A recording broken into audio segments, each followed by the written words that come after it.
તો સુરતમાં ભારત બંધને નહિવત પ્રતિસાદ મળ્યો છે। સુરત એપીએમસીનું બંધને સમર્થન નથી। પાકના વેચાણ માટે ખેડૂતો સુરત એપીએમસી પહોંચ્યા છે। સુરતમાં તમામ બજારો રાબેતા મુજબ ચાલુ છે। માર્કેટની બહાર ચુસ્ત પોલીસ બંદોબસ્ત પણ ગોઠવાયો છે। રાજ્યભરમાં કલમ 144 લગાવવામાં આવી છે, જ્યારે કે કાયદો જળવાઈ રહે તે માટે પોલીસ ખડે પગે છે અને પોલીસ બંદોબસ્ત ગોઠવી દેવામાં આવ્યો છે। તો સુરતમાં તમામ બજારો રાબેતા મુજબ ચાલુ છે। સીધા જીજે સુરતથી સંવાદદાતા ચેતન પટેલ જોડાયેલા છે। ચેતન, આજે ભારત બંધનું એલાન આપવામાં આવ્યું છે। સુરતમાં મિશ્ર પ્રતિસાદ નથી, પરંતુ બહુ જ ન્યૂનતમ પ્રતિસાદ જોવા મળી રહ્યો છે। તમામ માર્કેટો ચાલુ છે, પોલીસ પણ ખડે પગે છે। શું વ્યવસ્થા છે અને કયા પ્રકારના અપડેટ મળી રહ્યા છે સુરતથી?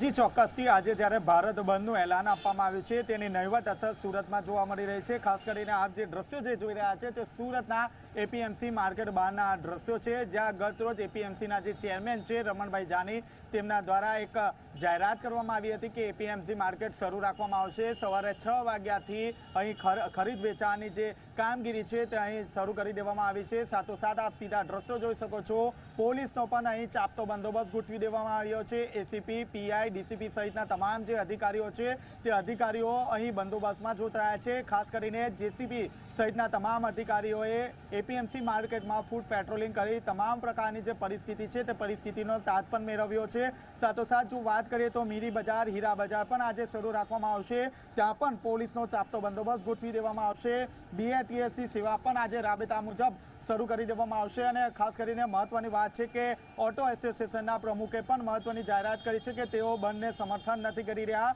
ફક્ત કોંગ્રેસના જે કાર્યકરો છે તેને આ બંધનું જ્યારે સમર્થન કર્યું છે ત્યારે પોલીસનો અહીં ચાપતો બંદોબસ્ત ગોઠવી દેવામાં આવ્યો છે। પીએસઆઈ કક્ષાના તમામ જે અધિકારીઓ છે તે અધિકારીઓ પણ અહીં બંદોબસ્તમાં જોતરાયા છે। ત્યારે આપણી સાથે એસીપી કક્ષાના અધિકારી જોડાયા છે। જી સર, લોખંડી બંદોબસ્ત મૂકી દેવામાં આવ્યો છે, શું કહેશો? આજે ભારત બંધ એલાન અન્વયે સુરત શહેરમાં કાયદો અને વ્યવસ્થા જળવાઈ રહે એ માટે પોલીસ દ્વારા ચુસ્ત બંદોબસ્ત મૂકવામાં આવેલ છે। અને એના ભાગરૂપે આ એક એપીએમસી માર્કેટ એક અગત્યનો વિસ્તાર હોય અને અહીં કોઈ અરાજકતા કે કોઈ ના ફેલાય કે કોઈ અફવાથી કે કોઈ દોડધામ ના મચે અથવા તો કોઈ બંધ કરાવવા ના આવે, એના સલામતીના ભાગરૂપે એપીએમસી માર્કેટ પર પોલીસનો ચુસ્ત બંદોબસ્ત ગોઠવવામાં આવેલ છે। સર, સમગ્ર વિસ્તારમાં કઈ રીતે પેટ્રોલિંગ કરવામાં આવશે?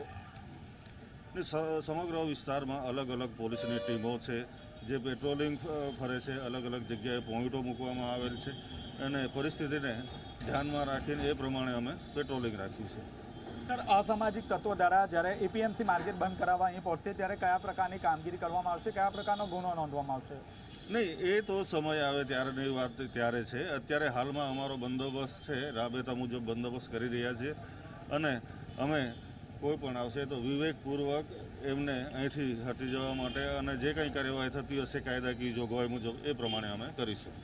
જી, આપણે જે રીતે જોયું તે રીતે સૌપ્રથમ જે કોંગ્રેસના કાર્યકરો જ્યારે પણ એપીએમસી માર્કેટ બંધ કરાવવા પડશે તે પહેલાં તેમને અહીં સમજાવવાનો પ્રયાસ કરવામાં આવશે। જો કે ત્યારબાદ પણ તેઓ ન સમજાવે તો તેમના વિરુદ્ધ કલમ 144 મુજબ ગુનો નોંધવાની તજવીજ હાથ ધરવામાં આવશે। આપ સીધા દ્રશ્યો જોઈ શકો છો, પીઆઈ, એસીપી, ડીસીપી કક્ષાના તમામ જે અધિકારીઓ છે તેમનો અહીં બંદોબસ્ત ખડકી દેવામાં આવ્યો છે। સાથોસાથ જે મુખ્ય જે ગેટ છે તે ગેટ પર પણ તમામ જે લોકો છે તે લોકોની અહીં તપાસ કરવામાં આવી રહી છે, ત્યારબાદ જ તેઓને અંદર પ્રવેશ આપવામાં આવી રહ્યો છે। જો કે ખાસ કરીને સુરતનો જો વાત કરીએ તો સુરતમાં ક્યાંક ને ક્યાંક જે બંધની જે અસર છે તે અહીં નહીવત જોવા મળી રહી છે। સાથોસાથ જો વેપાર ધંધાની જો વાત કરીએ તો કાપડા માર્કેટ પણ આજે શરૂ રાખવામાં આવશે। તેમના દ્વારા પણ એક બહાર પાડવામાં આવ્યું હતું નોટિફિકેશન કે જે માર્કેટ છે તે માર્કેટ પણ રાબેતા મુજબ ખોલવામાં આવશે। જી બિલકુલ ચેતન, આભાર આપનો આ સમગ્ર માહિતી બદલ। આપની પાસેથી અપડેટ લેતા રહીશું। તો વિરોધ પ્રદર્શન સમગ્ર ગુજરાતમાં કોંગ્રેસે કરવાનો પ્રયાસ કર્યો છે, પરંતુ મોટા ભાગે તમામ જગ્યા પર શાંતિપૂર્ણ રીતે ખેડૂતો આંદોલન કરવાના છે, તેને કોઈ જ આંચ નહીં આવે। પરંતુ ગુજરાત આજે રાબેતા મુજબ ચાલુ છે। સુરતમાં ભારત બંધને નહિવત પ્રતિસાદ જોવા મળ્યો છે। જો કે પોલીસ તમામ જગ્યા પર ખડે પગે છે અને કોઈ પણ પ્રકારની કાયદો વ્યવસ્થાની સ્થિતિ બગડશે તો તેની સામે કાર્યવાહી કરવામાં આવશે।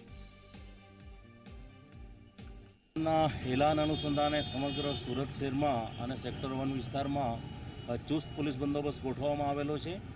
ખાસ કરીને એપીએમસી માર્કેટ, કિસાનની ખરીદ વેચાણની જે જગ્યાઓ છે, આવી જગ્યાઓએ વિશેષ બંદોબસ્ત મૂકવામાં આવેલો છે. સમગ્ર શહેરમાં કોઈપણ જગ્યાએ ટ્રાફિકને રોકવામાં નહીં આવે એ હેતુસર રોડ ઉપર પણ બંદોબસ્ત મૂકવામાં આવેલો છે. તમામ વિસ્તારમાં પોલીસ પોતપોતાના સરકારી વાહનોથી, મોબાઈલોથી પેટ્રોલિંગ રાખી રહી છે અને કોઈપણ જગ્યાએ કોઈપણ લોકો કાયદો હાથમાં લેવાની કોશિશ કરશે તો ચોક્કસ ગુના દાખલ કરવાની પ્રોસેસ અને કાયદેસરની કાર્યવાહી પોલીસ તરફથી કરવામાં આવશે. કોઈ જબરજસ્તી દુકાન બંધ કરવા કોશિશ કરે તો ઓલરેડી પોલીસ રોડ પર છે, એટલે પોલીસ એની કાર્યવાહી કરશે અને કોઈ પણને એવું જણાય તો 100 નંબર પર જાણ કરે, પોલીસ ચોક્કસ કાર્યવાહી કરશે.